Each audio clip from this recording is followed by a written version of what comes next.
Hello, everyone. It's Christine Blosdale back at you again with another episode of the Micro Podcast on Podcasting. And today's question is, in episode 10, should you go live or should you pre-tape? Now, if you're listening to this or watching this, you can tell that this is obviously pre-taped because I'm lots of editing, lots of music going on, and it sounds as slick as I can get it. Now, there's a couple reasons why I prefer to pre-tape my shows, my long format podcast shows, as well as my micro podcast. And that's because I like to have the highest quality possible. If I have a guest on, I want to make sure that if there's barking dogs in the background, or if they forget something, or if they have to use the restroom or something like that, I can actually edit that out of the show.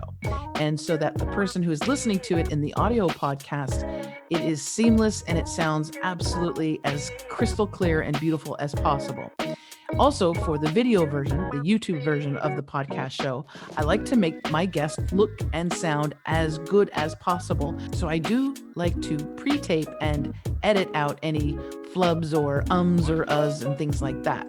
Although I want to still keep that conversation, that entertaining, engaging conversation going, I do try to make my guest and myself look and sound as professional as possible. That said, there are some advantages about doing a live podcast show. Now, this is an area that few people venture into because it's scary. It is. You're going live. And if you're going live, there's all kinds of things that can happen. Your technology can go crazy. If you're using an app like Skype or Zoom, there's connection issues. And if you have a guest on, you have to make sure that from their end, they're ready to go and their connection is good and solid and they're on time. And there's a lot of things that can go wrong. But that said, even though there's a lot of things that can go wrong, there's something that's quite personable about doing a live podcast show. It's exciting. It's also engaging with the audience because they know that you're live and they can be pretty impressed with how brave you are that you're going live with a podcast show. Now, knowing that difference between the pre-tape show and the live show, another good thing about going live is that it can endear you to the audience. They know that you're human. They know that you're not perfect. And so just that alone, knowing that if you mess up or there's a connection problem, I know it sounds crazy, but a lot of times that can endear an audience to you. Personally, again, I prefer to pre-tape and I prefer to edit and make it look and sound as good as possible. But think about what works for you. If you're someone who is really engaging and can communicate wonderfully well, and also if things go wrong, you can kind of go with it and flow with it, then you might want to give it a try and do a live podcast show. I wish you luck and I give you lots of courage and strength. It's something that I haven't ventured into. I'm thinking about it, and when I do, I'll let you know the results. But for now, I'm going to be pre-taping all of my shows. And again, there's wonderful, amazing technology out there for you to do either one. With Zoom, you can pre-tape your podcast show, get your guest on, and hit record and save it as an MP3 and as a video file. Another great thing about Zoom is that you can actually go live.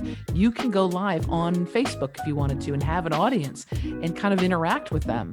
And that's also very exciting. Once you're done with your live podcast show, you can save that file as a video file and as also a funky monkey type Zoom audio file that on some computers you do have to convert it into an MP3. But the great thing is that you can go live and be on Facebook and gain an audience, and also you will get a podcast show out of that. So whichever way you want to go, give it a try, experiment, see what you're most comfortable with, and go with whatever feels right. That's the thing I always tell all my clients, whatever feels best for you.